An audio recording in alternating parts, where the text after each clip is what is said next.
This is Marco Reus. This is Shinji Kagawa. This is Nuri Shahin. Hello, this is Jadon Sancho. And you're listening to the Yellowwall podcast.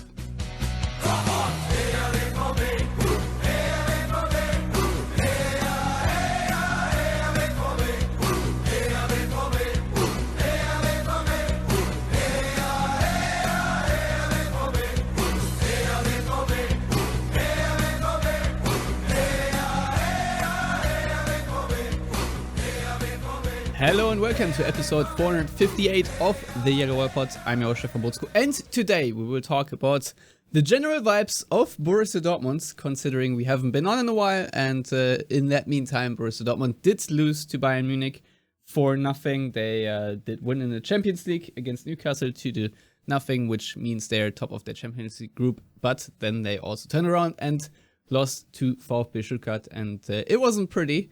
And here with me to discuss all that, or, you know, how things are in general. Lars Perlman, hello Lars, how are you doing? Hello Stefan, I'm a bit cold, so I apologize in advance if anyone hears any radiator noises. Instead of the fridge noises that one usually hears. Fair. And also here, Matthias Zug. Hello Matthias. Hello, how are you? I'm doing great. It's probably because I've made a very conscious decision to not watch the Bayern game and instead go to a Sixers game. We had tickets from my wife's work, and so if you get free tickets to a game, it's hard to say no to that. Unfortunately, or fortunately, however you want to say it, both these games were scheduled at the same time, so I took a mental health day and did not watch the Bayern game. Although I should premise that with I did turn the game on my phone for like 2 minutes, saw Dortmund concede a corner, and then I just turned the phone off and tried to just enjoy the basketball game right in front of me. Lars, since then a lot has happened. Every time I look at my phone and there's a push notification about Borussia Dortmund, it's usually something negative. If I remember our previous episodes, we were talking mostly about positive trends and things we liked, etc., etc.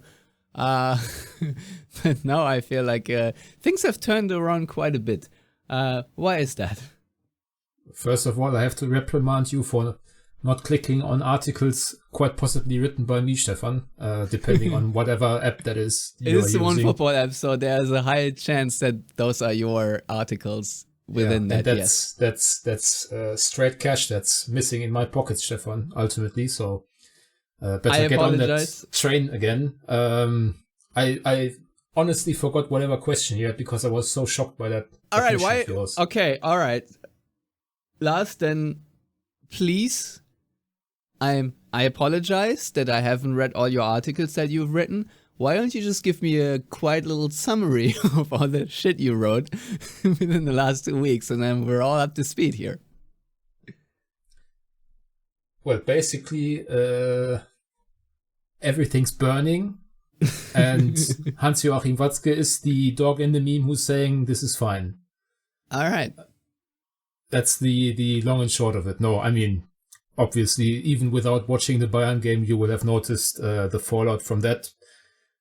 I'm almost inclined to say at this point that the Bayern games don't really count, even though obviously typically they were getting thrashed in Munich and not at home. So that was the most disappointing part, because usually the games in Dortmund were quite good and also quite good advertisements for the Bundesliga. And that was definitely not the case this time around, because Dortmund were so poor, especially the first half of the game was basically over. After 20 or so minutes, already slipped my mind, which is a good thing, I suppose. And then turned around, really good performance against Newcastle, well on their way to qualifying for the knockout stages in the Champions League, which is obviously huge for both prestige and financial reasons. And then in typical Dortmund fashion, I think that's basically something we've said as if we were broken records. Following up perhaps their best performance of the season with laying an absolute egg at Stuttgart no exaggeration to say it could have been 4-5-0 for Stuttgart after the first half. Gregor Kobel keeping Dortmund in the game. The false dawn of Niklas Füllkrug scoring the opener for Dortmund, which was already absolutely ridiculous. I think you buried the lead there. First penalty save in like a decade. Yep, ultimately didn't matter. So no, it did not. But still, that blew my mind. That I mean, in the league probably, right? There must have been a save penalty somewhere in the cup or somewhere. Weidenfeller in the Champions League, I think, and obviously Christ. There were a couple of penalty shootouts. But yeah, in the league, the last one was actually Weidenfeller on Kevin Prince Boateng during his famous escapade at Schalke in 2013, something like October 2013, I think. Obviously that game being level at halftime at Stuttgart, an absolute travesty, and both testament to Kobel's excellence and the fact that Serhou Guirassy was missing for Stuttgart. He obviously came on and scored the second penalty, which was quite clumsy from Kobel. Without question, an even worse performance than against Bayern, especially considering that Stuttgart, while on a great run of form, are not at the level of Bayern Munich these days. And obviously that being the last game going into an international break is always bad for the vibes, as you alluded to earlier in the introduction. The sky is falling. They are only 5th in the league table, being overtaken by Leipzig a day later, I think. I'm sure we'll get onto it eventually during this episode, but I think there's definitely a point to be made about Dortmund's terrible autumn form over the last few years. I mean, looking back at it, Lucien Favre was sacked around this time of the year. Last season, ahead of the Qatar World Cup, they lost those 2 dreadful matches against Wolfsburg and Gladbach. Now another autumn of misery, so potentially another autumn of misery anyway. So definitely something to look at. And given that there's now this sprint towards the winter break with, I think, 7 games for Dortmund, might be 8. That's not an ideal place to have huge question marks over your general quality, but also your run of form. Yeah, Matthias, I've heard a lot of criticism from people around the coach, around the tactics, around the player quality. We had the whole, I think it was after the Stuttgart game, where Füllkrug criticized the match plan on the way Dortmund were prepared, but then also went out of his way to say that it was not criticism toward Edin Terzic, which obviously you have to read it like that. So, as Lars mentioned, a lot of fires. So, similar question to you. What is going wrong right now with the Black and Yellows? Oh, geez. I'm on a time crunch, so I gotta keep this concise in like less than 10 hours. The things that are wrong with Borussia Dortmund. Well, I mean, I know a lot of our American friends somehow think Gio Reyna is going to be the sole answer to Dortmund's woes, and I hate to disappoint them that I totally do not see that. I think the problem is when you look at these matches, and you kind of alluded to this, and we've spoken about this in the weeks past, that, they played 2 really good matches against Newcastle. They had a good cup match against Hoffenheim. And then they've been, let's just say, problematic in the league at times now in the last few weeks. It's almost like a reverse Klopp in the sense of, remember Dortmund under Klopp got into the Champions League really the first time, and like the midweek matches, I don't even remember how early they got knocked out of the cup that season, but the midweek matches were horrendous. But then, of course, they won, I believe, the double that season. No, I guess it was the year before that they did so poorly in the Champions League. Be that as it may, it's interesting because, and I've seen, Lars say this on Twitter or X or whatever we're calling it these days, wow, that was a great performance against Newcastle. And then, well, predictably, after one of the best performances comes one of the worst performances. And it's sad that we all see that trend, and that this team as it is right now, yes, with some injuries, is not able to have 2 good matches in a week.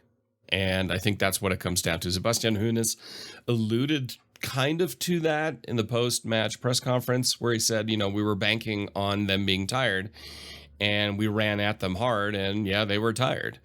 And if it wasn't for Gregor Kobel, Stuttgart should have won that match by 4, 5, 6 goals. Really? It's really insane. They had an XG of over 4. Dortmund had an XG of 1. The same XG they had against Bayern, even though visually they seem to have more chances in the Bayern match than in the Stuttgart match. But, be that as it may, it's just, I can't say necessarily that the issue is Edin Terzic, because then he gets things right. There's an inconsistency there, and that's the problem.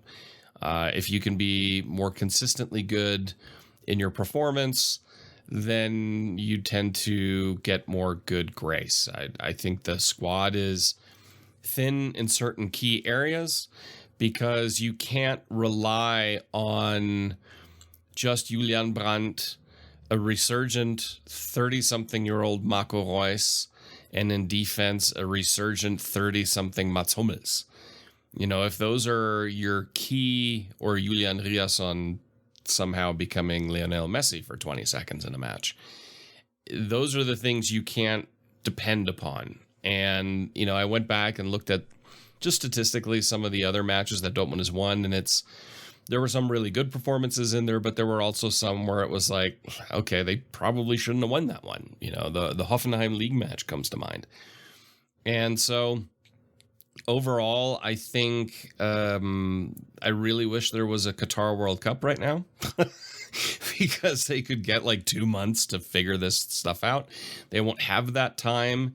And you alluded to Lucien Favre getting sacked this time of year. Obviously, Peter Bosch got the boot this time of year. And if things don't turn around in the next 4 weeks, I could see Edin Terzic facing the same fate, to be perfectly honest. He's not, we all know he's a likable guy. He has done many things right, but he's still woefully inexperienced. And we can't forget that. I mean, he was basically foisted into the side after Lucien Favre, and then the team responded, did really well, won a cup, and there's kind of this expectation it gets repeated, then they almost become champions, but choke it away in the last 90 minutes of the season. And so it's hard for me to say it's just Edin Terzic, but there is a greater issue there that I think the Stuttgart match showed, and we've seen this in seasons past where teams that don't play internationally have good seasons because they're fresher. But then you look at Bayern and you can just see the Bundesliga in a nutshell in Bayern. They spend 100 million on one player, and that player has been, to say a difference maker, I think is an understatement as to what Harry Kane has done in 11 matches in the league. But massive impact, and nobody else can drop 100 million on a player. Nobody. And so it's just, I have no faith in Leverkusen keeping this up. So, congratulations, Bayern, on another title win. But Dortmund have more rebuilding ahead of them. But if it really does look like Champions League spots are in jeopardy, I don't know how much longer the patience will hold. Now, granted, last season, this time of year, Dortmund were in a worse position in the league, and then they ended up almost winning the league. So maybe they'll hold to Terzic with more faith than I necessarily have. Yeah, maybe. I'm not entirely sure. The word trust is being thrown around a lot.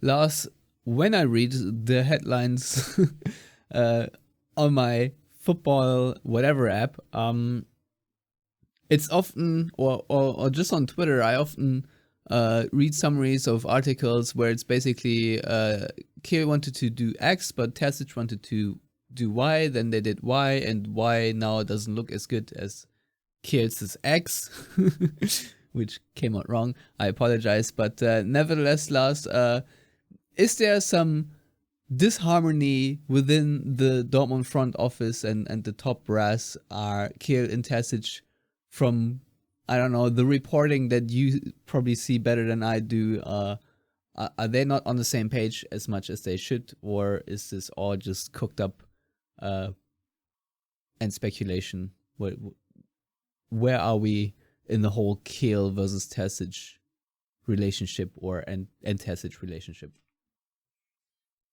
I mean, ultimately, when there's so much smoke, there's ought to be a fire somewhere. I think there's too much media reporting about, some aspects of that relationship being strained for them to all be pure speculation. And I think everybody who works in the business, to put it haughtily, if you like, knows that people like to talk sometimes and vent their frustrations and whatever. So I could easily see some of this stuff being leaked on purpose by some of the parties involved, especially when, as you said, there are versions of, for example, transfer business that one of the parties wanted and the other didn't, and obviously that now looks like the other party was in the right. So, for example, Emre Can, captain, injured, not playing a good season until that point.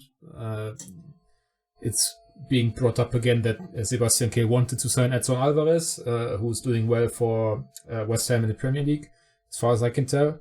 On the same hand, Rami Benzebaini, supposedly a Kiel signing, not doing well for Dortmund at the moment, and now it's being reported that Edin Terzic wasn't really hot on Benzebaini coming over from Gladbach. So at the end of the day, I think the problem sometimes is that at Dortmund, certain members of the media, but also of the club, mostly talking about Hans-Joachim Watzke, seem to be stuck in the mindset that, head coach, CEO, sporting director have to be in absolute unison on everything and have to be great pals, have to be the Watzke talk, Klopp triumvirate of yesteryear, and that's just not the reality at most clubs. Most clubs have friction among their leading personnel, and that can be a very good thing.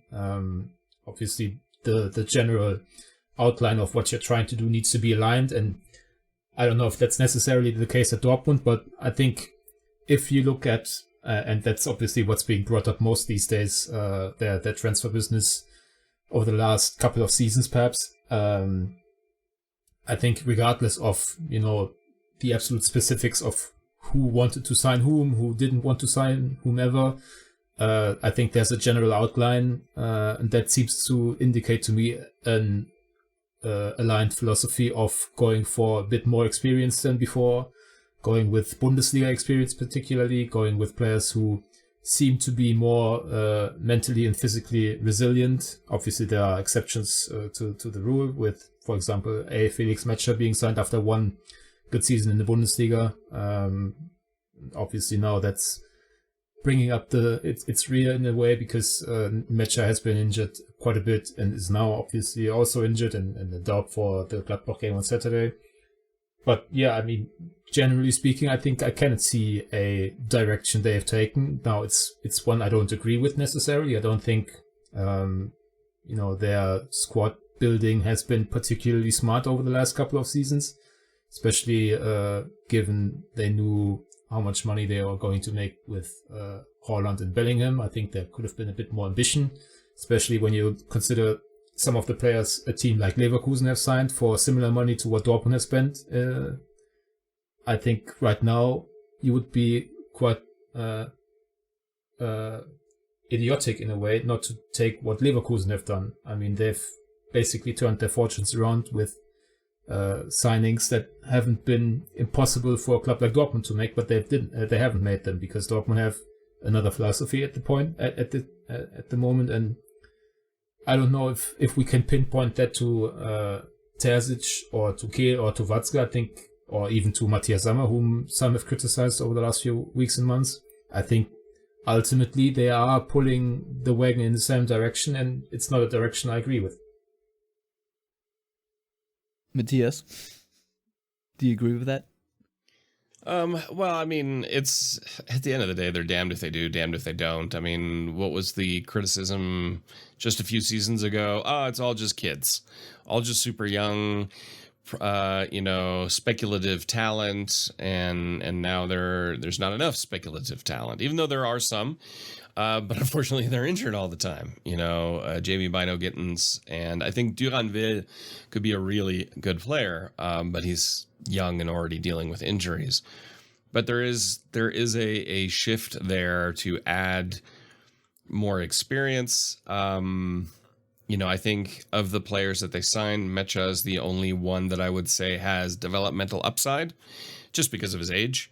Everyone else that they signed they're the player who they are. In that sense, I mean, Füllkrug is Füllkrug, Benzabaini is who he is. They're not going to develop further. I think the Riasson transfer was a good one, but he too, I don't see any massive jumps there. So I mean, the days of huge transfer fees for players is going to be over for a while. And so that's where then more emphasis has to be on maintaining a Champions League footprint. That means qualifying every season and then advancing past the group stages. And to do that, you need to up the quality. I think part of the reasoning behind more experienced players is the theory of them, being more mentally durable and not necessarily throwing, dropping their shoulders and throwing a hissy fit per se.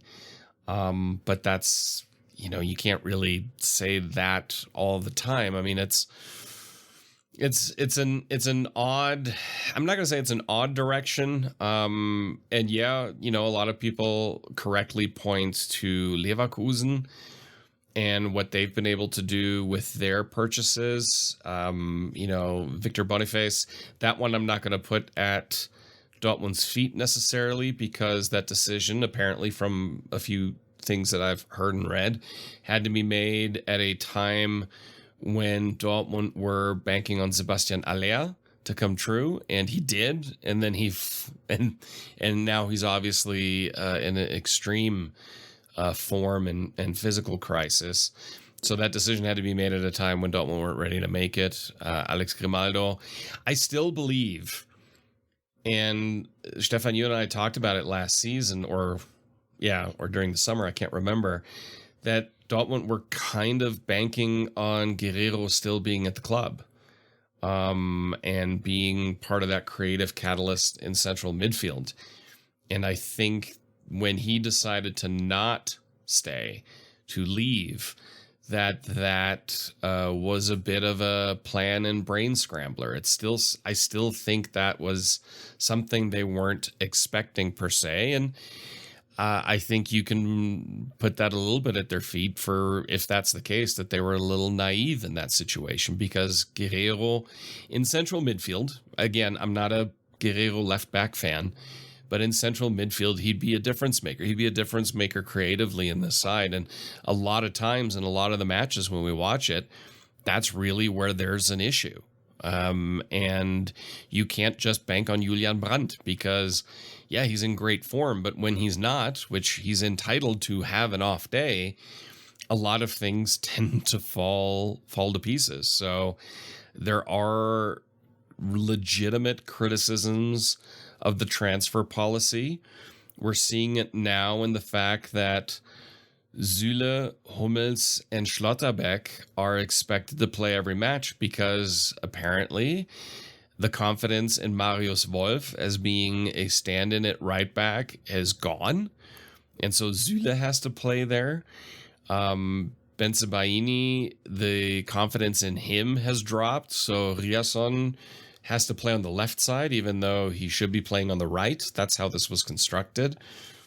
And So yeah, I mean, the defensive makeup is an issue, and build-up comes also from the back, and then the breakdown in midfield press is a clear thing that we see as well.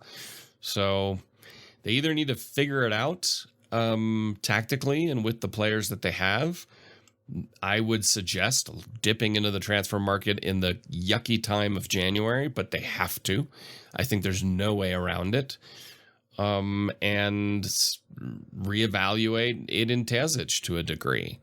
Is he really going to pull an Edin Terzic for a third time in the second half of the season? I don't know if he can. And I think Bayern will be way, way out of anyone reaching them at some point, including Leverkusen. And so, I mean, for Dortmund at this point, it's a top 4 finish. That's the goal. Yeah, which might be hard enough the way they're playing right now. And I mean, you're absolutely right. And when we look at Dortmund's build-up, I absolutely hate when Dortmund, try to build up via the fullback and then already lose the ball from either the right back or the left back because they don't have enough solutions to progress the ball often enough, and then getting counterattacked to shreds. It was, to me, very enlightening to see the Stuttgart game, because obviously I didn't see how Dortmund conceded the goals against Bayern, except for the one corner. But if you look at the game against Stuttgart and the game against Frankfurt, I think that it was very, very similar in how Stuttgart and Frankfurt attacked on the counterattack and how vulnerable Dortmund were. And to me, that really speaks to a lack of positional play, because the way Dortmund lost the ball in their build-up play, to me, is simply inexcusable in too many ways. And obviously, sometimes they do lose the ball very high up the field, and then also concede a counterattack, which I think is a little bit different, where your positional play or your reaction to losing the ball is terrible, but the build-up alone right now is where I'm focused. It's just inadequate, and that to me does come down to the coach, and I'm starting to lose faith in Terzic a little bit as well. And I recall saying myself that Terzic is Watzke's final bullet, and if that doesn't work out, he has to go. And I feel like we have reached a point where I think he is up for debate, but that debate, Lars, and I'm going to drop this question on you now, can only be had if we talk about potential replacements, because I think we've been asked about replacements for a coach, but I've been wondering to myself, and I didn't really have an answer. I don't know if you have one, Lars, but if Dortmund were, and obviously very unrealistic, to replace Hans-Joachim Watzke, he'd step down or whatever, who'd be the next man or woman up to take the job and guide Borussia Dortmund into safer waters? Because right now, I think we're all pretty unhappy with what Matthias has said, that basically what we now have to do is secure Champions League. Dortmund, with their financial firepower they do have, I think should be performing much better than they are. So, Lars, if Dortmund were to replace Hans-Joachim Watzke, how would that look like, if you have an answer? I mean, I can answer with a question myself. How many CEOs of other clubs do you actually know the name of? A couple, but not many. Yeah, because it's a structural question at the base of things. I mean, Hans-Joachim Watzke is obviously, with all his roles in the German FA and UEFA committees or FIFA committees, I'm not exactly sure, and he was in the ECA, the club association, might still be. He's wearing a lot of hats, and at Dortmund he's basically the man with final say in both sporting and also financial terms. So I think the problem lies in trying to replace someone like that just like for like with one person. I think that's a fool's errand, because you're not going to find someone with the know-how, the experience, and also the passion for Dortmund, which I think we should never discount in Watzke, because he does very much love this club. He helped save it. I think it's always difficult to say that he's the one man who saved it, because Dortmund are an enterprise that cannot be saved by one person, or weren't saved by one person. So if ever a situation like that arose, and obviously it will arise at some point, because Watzke is well into his 60s as far as I'm aware. I'm not actually sure how old he is, but would venture a guess he's right around 64, 65 or something. He is 64. Yeah. I think this is not the kind of position you hold, into your 70s or whatever. So I think there were some rumors about Watzke potentially signing, a last contract extension at some point now. And then the question of succession obviously has to come up naturally then. So if that were to happen earlier, because, for example, just, putting something out there, doesn't work out with Terzic, Watzke obviously very close to Terzic, saying, you know what, I don't want to replace this guy, I want to leave with him, or I no longer think I'm the best for the job or whatever, then Dortmund would probably have to change the structure around, giving some of the CEO responsibilities to their financial chiefs, whether that's Carsten Kramer or Thomas Dress, and giving presumably the sporting director, be that Sebastian Kehl or a successor, more responsibilities in the sporting department, because at most clubs in the Bundesliga, which is why you don't know the names of CEOs, the role is split a bit more than at Dortmund. So, for example, I think the hottest name in German DOF, if you like, director of football, which is, the general term, I suppose, in English-speaking countries for those roles, is Markus Krösche, who's on the board at Frankfurt for the sporting side. So we always say Sportchef in German, which is also a generic term, but he's doing what Sebastian Kehl or Michael Zorc does, with more responsibilities at Frankfurt. And basically that's the kind of structure that Dortmund presumably will have to apply, which is meaning replacing one person, Watzke, with at least two people, splitting responsibilities. And I mean, this is so speculative to even think about, but Krösche would be the most logical name to look at if you wanted to sign someone for a more responsible role than what the sporting directors have, because he's doing excellent work at Frankfurt. He was at RB Leipzig before then, so he's well versed in clubs playing in Europe. I think Frankfurt's transfer business has been excellent since he's been on there. I mean, he's, for example, this summer signed Elias Giri and Hugo Larsson, basically remodeling the entirety of Frankfurt's midfield for a combined fee of, 12 million euros or whatever, because Giri was on the free. Both of those guys so far looking better than what Dortmund signed for 50 million in midfield. So I once again want to highlight how highly speculative all of this is, but you asked the question. Yeah, I did, and I'm going to ask the same question to Matthias. Prodding a little more, do you have any other names of people you would like to see replace Watzke, and how would that look like? How would the structure of Borussia Dortmund change if that were to happen? Well, I don't think I'd give a different answer than what Lars just gave. I mean, as far as names go, you have to look at the clubs that structurally build very, very well, very consistently, and in the Bundesliga, and pick from there. But Watzke, yeah, he's 64 now. I think his time is coming in the next few years, let's say within the next 5-6 years. And yeah, you would have to have a different structure. I think a lot of that will come down to what role, if any, Matthias Sammer still wants to play in this triumvirate. How Sebastian Kehl performs in the meantime, I think would be very, very influential in that decision. And yeah, I mean, like Lars said, I mean, Watzke was a key component in the whole saving of Dortmund in 2005. Raubal, another really key person in there.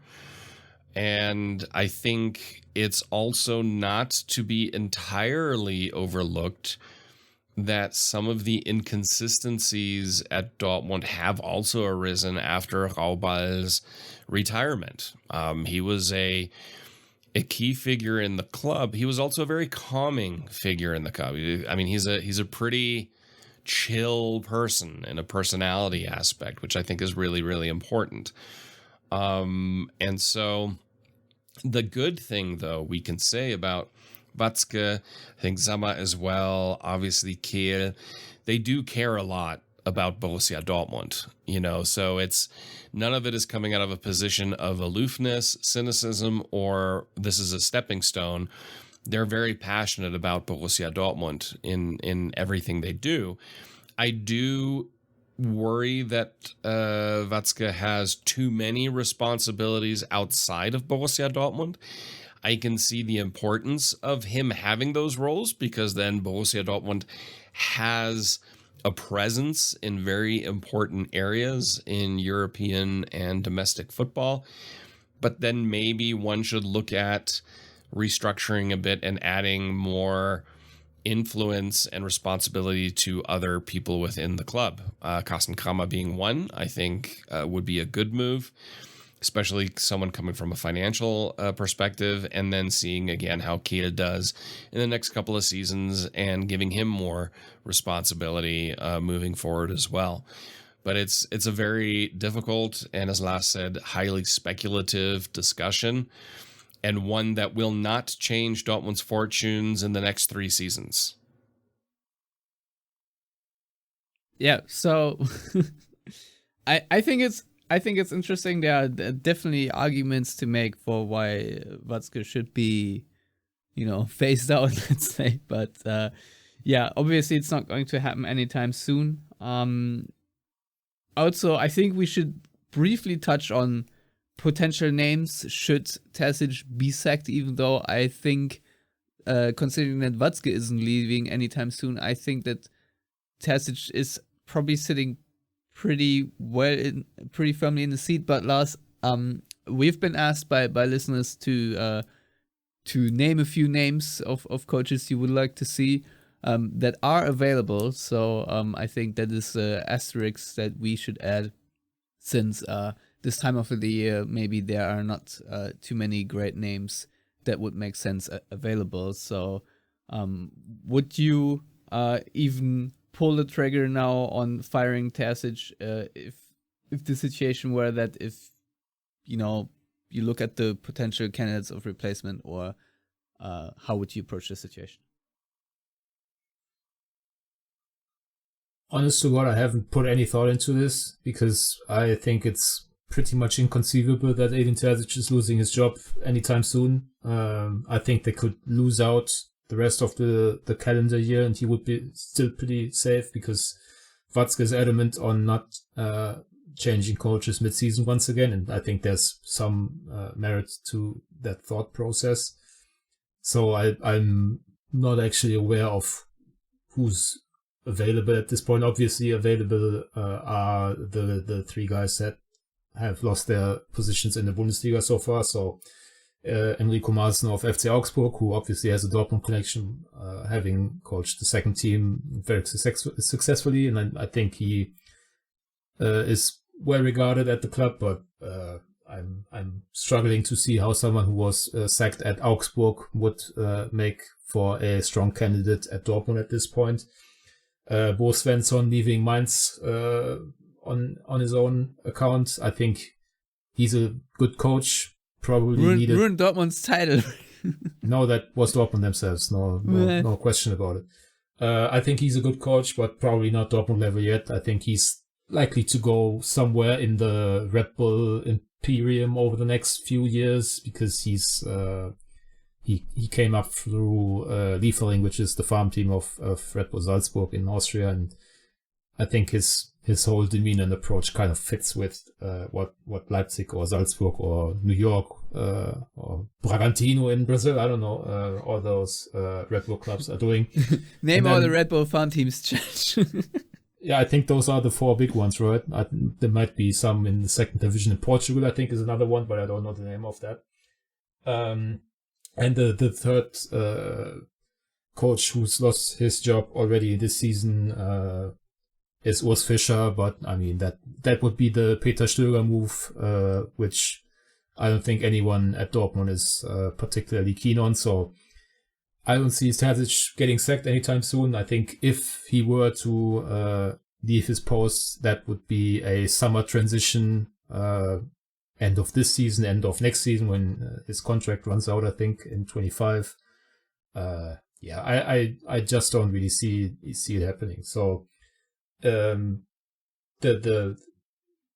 obvious name that I think would be hotly debated in like media and whatever right now would probably be Sebastian Hoeneß of Stuttgart, because he's done an excellent job there. They are playing the kind of football that you were used to seeing of Dortmund. Their squad is being put together quite nicely with a lot of exciting younger players. And obviously he's the flavor of the month kind of candidate, which in Germany is often enough to be considered a candidate for every club but Bayern. Maybe Nagelsmann if he loses or if he leaves the German national team after a bad Euros, which right now doesn't seem so unlikely. I think that might tarnish his reputation enough for him not to get jobs at PSG or I don't know, Chelsea or whomever. So maybe he could be a candidate, but again, that's not quite as, but also pretty speculative. So Yeah. I'll be honest, I don't really think that firing Terzic right now would fix anything for Dortmund, to be honest. I think we have to look a little bit closer at the recruitment, but obviously, like I said, I definitely have a lot of criticisms toward the coaching, but I just don't think that Dortmund are going to fare much better with someone else at the sideline right now. Could be wrong about that, obviously, since I've been wrong about many things before and will be again going forward. And yeah, speaking of going forward, Matthias, I think, or you, I don't know who said it, but the gauntlet ahead of Dortmund now after this international break is obviously quite interesting. I think it's safe to say the home match against Gladbach this Saturday will be the easiest one on paper. Maybe even easier than Augsburg away. But it's Gladbach, it's Leverkusen away, it's Leipzig at home. And I think there are Champions League games in between with Milan and PSG. So, Matthias, looking forward, what do you hope to see from Dortmund coming out of this international break?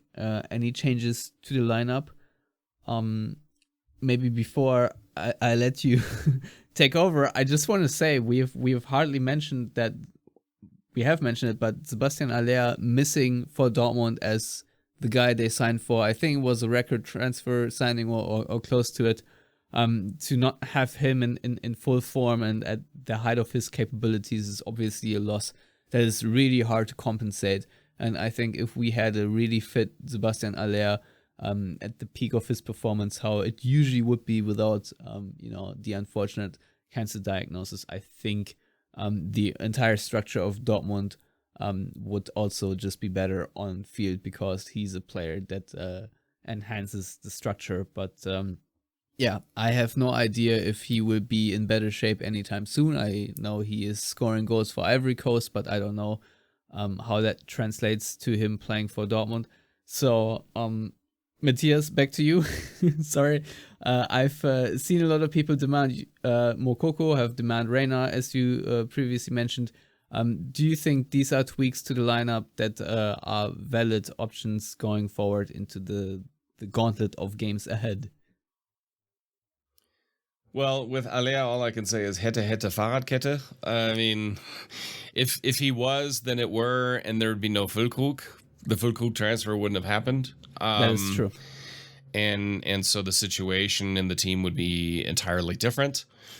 That being said, probably would have invested the Füllkrug money into maybe a fullback or center back. Defense, 100%. 100%, but Dortmund, and I don't fault the Füllkrug signing. I think Dortmund are better to have Füllkrug than not. But obviously there's a disconnect there in that final third of putting away chances, and even just getting the ball sometimes into the dangerous positions in the final third, I think is an issue. I mean, the issues are everywhere. You know, there's an inconsistent press in midfield when you lose the ball in midfield, and then the rest of the team has moved forward, and then we've seen this play out before, and then you're asking the same guys to play over and over and over and over and over again in certain key positions. I think you saw what happened in Stuttgart. They're just tired. They were tired. You could see it in their legs and the thought process and the passing. Everyone was tired. So what's my hope? That they're less tired, because when they're not tired, they're pretty good. You know, we've seen them play very, very well this season. And again, I agree with both of you that Edin Terzic is not going to get sacked during the season, at least not mid-season, because he's done enough things right to warrant continuing on. And there's just nobody out there. I mean, Oliver Glasner, I don't necessarily think that would be a market improvement when it comes to, you know, Terzic said a few weeks ago, and I wish he wouldn't have said this, because obviously this is now being used to beat him with, when he said, you know, less sexy, more successful. Well, you've achieved one of them, still waiting to achieve the other one. And if you're going to go down the less sexy football route, you better be successful, because there's just no tolerance for that. And I think that's something that needs to be addressed. But, you know, my hope is more consistency from players that are veterans and that need to show it. As far as solutions, some people calling for Moukoko. Yeah, okay. I can see that as a change of pace, because he's just a dramatically different player from Füllkrug. I don't think he'll be overly happy if you put him in a wing position. I think Jamie Bynoe-Gittens he's also been inconsistent this season. Adeyemi has been a train wreck this season. And they need to get that figured out. I mean, Bynoe-Gittens can't always run into a dead end and lose the ball, you know, 9 out of 10 times. That just breaks down a build up and attack over and over and over again, and that needs to change. Gio Reyna, yeah. The good Gio Reyna can obviously propel Dortmund forward in a creative sense, also in central midfield. However, I don't trust him. I need to see a more consistent, adversity resistant Gio Reyna when things aren't going well, that he consistently doesn't, pout. And that's a thing that needs to happen. And if he does that, if he takes that step in the way he plays, yeah, he's a huge asset to the club.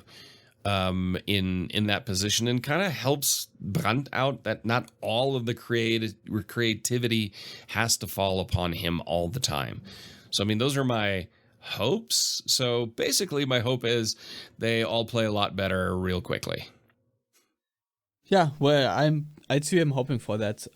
Lars, let's talk a little bit about the central midfield. I don't know if Emre Can is coming back. Özcan, I think, has played surprisingly well this season.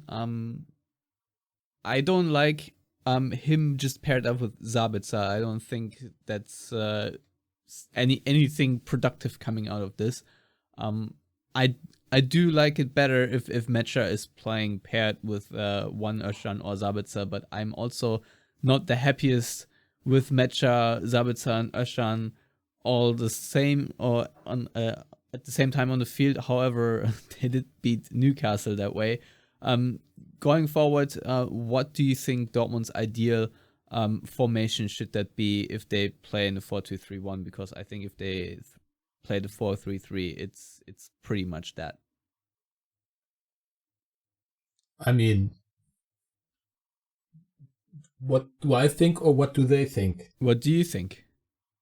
I think they don't have a particularly good situation on their hands, because their defensive midfielders are Can and Özcan. If we're saying that Özcan has done surprisingly well, and that is more so about what he's did last season than his excellency in this campaign, because he's been all right, I would say. A couple of good games, a couple of terrible games. He wasn't anything to write home about against Bayern or Stuttgart. Did very well in the Champions League, which, you know, we can say for a number of players. I honestly don't see any material difference between playing Can and Özcan, between them together with either Sabitzer or Netscher. The only thing we haven't really seen too much of is Brandt in a more defensive, or not necessarily defensive, but, you know, less advanced position, as we did a couple of times last season or in the years past. Honestly, I don't think it makes too much of a difference to me. It also kind of a lot of the times solves itself, because Netscher has been injured quite a bit. He's also a doubt for Gladbach on Saturday. Is he? Yeah. They returned to training today with a couple of the national team guys, and obviously Netscher had to call off Germany games and is not as of yet in training. So, you know, that's kind of a time crunch whether he makes it this Saturday, and obviously they don't want to take too many risks given how tight the schedule is again to the winter break. I don't know if Can is available for selection against Gladbach. So the obvious thing to do would then be to go with Özcan and Sabitzer, which I would probably agree is not the most exciting pairing, but it might be the one that, at least on paper, is the least scary in a sense, because I think there's a baseline performance from Özcan and Sabitzer this season which has been acceptable, whereas Can and the bad parts of Netscher's play have not necessarily been acceptable. So I don't know. As I said, I don't really see the Königslösung, as we say in German, the absolute golden solution that solves all their problems. I think this is kind of a mix and match situation based on, you know, opponent form, fitness, and that's probably going to be the case throughout the rest of the season.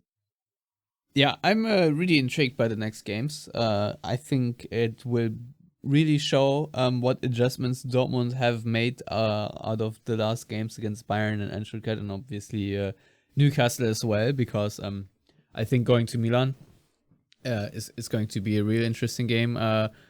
Lars, since I know you follow Serie A closer than I do, maybe a quick preview in that game. Dortmund obviously are top of a very tight group right now. It's safe to say they do need at least one more result. If they lose the next two games, I don't think they will qualify.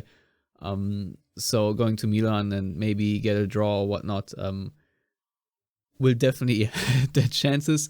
What can Dortmund expect from Milan? What has been their form going into the international break? Very inconsistent. They obviously beat Paris at home, which I think so far the highlight of their season. But they've also lost a couple of Serie A games that were quite surprising. I think there were already rumors, or at least fans clamoring for the sacking of head coach Stefan Pioli. I was actually expecting Milan to have a better season than they've had so far. I think their summer transfer window was quite impressive. They have a number of very good players. I think both Milan and Dortmund didn't put the best performance on the pitch when they first met in the group stage. I think that was basically a bit of a dead rubber of a game, as evidenced by the result, I suppose. The good thing for Dortmund is that if they win one of the two games, they are, I think, guaranteed to qualify for the knockout stages. So yes. So that kind of gives you a bit of respite, because the final game of the group stages against PSG is at home. Paris have terrible away form in the Champions League over the last couple of years. I mean, they were battered, 4-1 by Newcastle And obviously Dortmund went into Newcastle, beat them, had Newcastle at home, beat them even more comprehensively. So for all the negative talk that we've put on record now for, what is it, 54 minutes or whatever, I don't know how long it will be after you cut some of it. I'm actually pretty confident that they make it out of the Champions League group, and obviously that would be a big boost, financially, prestige, and also kind of showing the team that for all the deficiencies in the league, getting out of the so-called group of death, that would be a bit of a statement. No, it would be a definite statement. It would be huge. I mean, if I could draw it up, I would have Milan and Dortmund progress out of these groups. But obviously I can't. Matthias, after Milan, there's Leverkusen, then a cup match away to VfB Stuttgart. Obviously, we will check back in after the Milan game. But nevertheless, if you look at the next row of games, I see a lot of mismatches that do not favor Dortmund whatsoever. I also don't know how Dortmund will fare against Leipzig afterwards. What do you think this Dortmund team has to adjust now to make it through this stage in one piece, and not everything being even more on fire than it is right now? And it's really no difference from what I said just a little bit ago in terms of, their fitness and not being completely gassed. So you need some squad rotation. To be able to do squad rotation, you need fit players and options. And as we know, Dortmund don't have a lot right now. Because unfortunately, even the areas where they do have depth, the depth is lacking now because injuries are piling up. It seems to be a consistent issue. However, that being said, it's the same issue that a lot of clubs are facing. I mean, Bayern have a razor-thin squad, but obviously the quality of that razor-thin squad is world-class in almost every position. So that makes a huge, huge difference. If I look at these matches, Leverkusen, Leipzig, Milan, PSG, Stuttgart in the cup, and now we definitely know what Stuttgart does, and then Gladbach, that's really brutal. I do believe the priority in this time, because Dortmund now, given squad situation, so when they need to set certain priorities, priority is most definitely getting 3 points against Milan. I mean, that's a priority to get. I think if they get that, then the outlook for the other matches, both in League and Cup, look a little bit different because they can set their priorities a little bit differently. Also, when it comes to who to rest and how to set up and play, how intense to play. That's the other thing you can't forget. It's not just about keeping people fit and, legs fresh. It's the intensity of play. And I think that was one area when Dortmund ratchet up their intensity of play, their pressing and so on, they're immediately better. Once they ratchet that down, it becomes difficult, especially if they then still try to play out and build up the same way as if they were playing a higher intensity level of pressing, because it's just not there. The squad is disconnected. So I think how Terzic rotates and sets priorities will dictate this one. I do believe that Gladbach is the, quote, easiest one out of them all because he's, it's at home. And Gladbach, they beat Wolfsburg 4-0, but they've been really inconsistent this season. They've had some really bad performances. I mean, they got absolutely trounced by Köln, and have had some odd draws in there as well recently, and just looking back the last 4 or 5 matches. So that's the opportunity for Dortmund to gain some momentum for the really difficult run that comes after that. It can either be, Stefan, the total resurrection of Borussia Dortmund, or literally every wheel coming off. I probably think it's going to be somewhere in the middle. Well, yeah, likely you're right, but I'm excited for this week, maybe morbidly so, because I do believe that in the weeks ahead we will learn a lot about Borussia Dortmund, and Borussia Dortmund will learn a lot about Borussia Dortmund. Maybe these are formative times for them in terms of how they adjust from whatever they learn from that. So maybe they get absolutely outplayed by Leverkusen and then Stuttgart and Leipzig.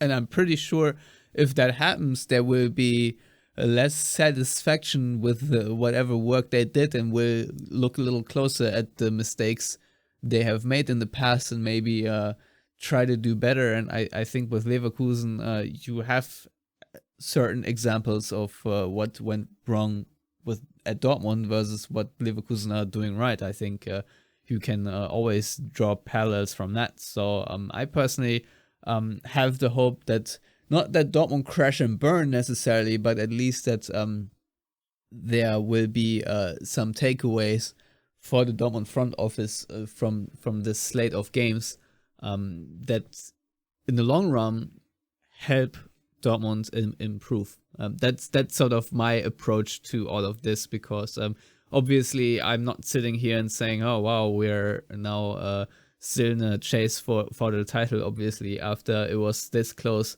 last season, you would hope that Dortmund can improve. And I mean, they all said that they want to win and do one better this year, but reality says right now that things are looking differently. But it's sport. You never know what's going to happen next. That's why we all watch. And with that, I wish you all a happy Thanksgiving, at least to people, audience in the United States. So you, Matthias, Lars, if you celebrate and like turkey, you too, happy Thanksgiving to you. But the worst of the big birds, Stefan. Yeah, right. Yeah, that's why we have honey ham. Matthias, what Thanksgiving meal turkey, are you? Man. Definitely turkey and pumpkin pie and very, very traditional. Nice. Alrighty. Anyhow, thank you both for being on, and everyone out there, thank you for listening. We shall be back next week after the Milan game and discuss further. Until then, have a good time. Goodbye.